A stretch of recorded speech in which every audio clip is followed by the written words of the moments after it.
I remember sitting behind the couch hearing one of the women talking about putting some grits on the stove and waking the husband up, holding the grits, and if you hit me again, I'm going to pour these hot grits on you, and or grease.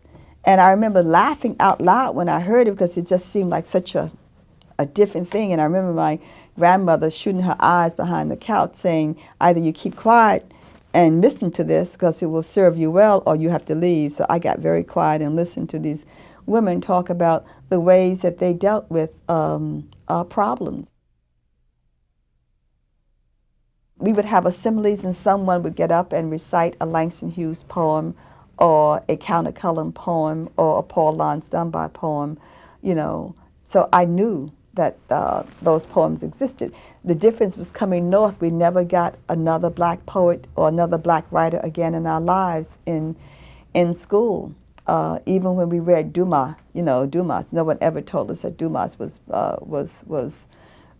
you know, in quotes, black. And she said, what do you intend to do if you discover you have talent? And I said, well, I intend to pursue this thing. You know, I was this young woman, you know, talking about, you know, what I want to do. I was opening up to her because I opened up to someone at Hunter and gotten slapped down about writing. So here I was opening up to this woman, and she turned and looked at me and she said, yes, you do have talent. Now it's up to you to do something with it. He articulated some things that a lot of people were thinking about, you know, the Vietnam War.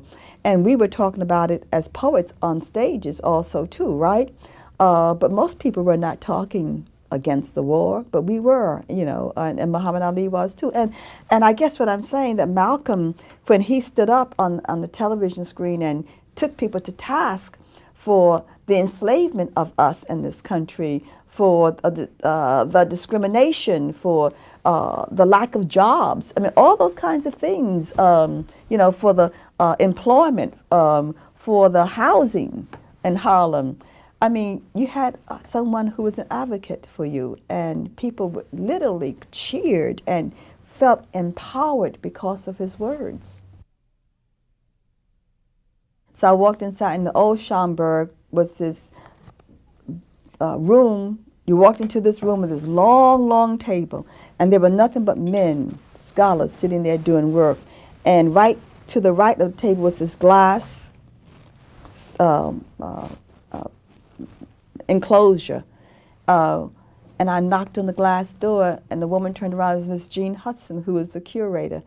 And she opened the door. She said, yes, dear, can I help you? And I said, what kind of library is this, the Schomburg? You know, I was so hot and sweaty by then. And she said, oh, she said, this library is called the Schomburg. It has books in here only by and about black folks. And then I said with my smart ass self, I said, there must not be many books in here then. And I started reading Their Eyes Are Watching God, and I was so stricken by the beauty of that book. At first I thought I'd get lost in it because of the black English that was written, that was spoken. And I eased out of my chair and I went and knocked on the door, and I said to her, what's your name again? She said, Miss Hudson, dear. I said, Miss Hudson, how could I be an educated woman here in New York City and not have read this book?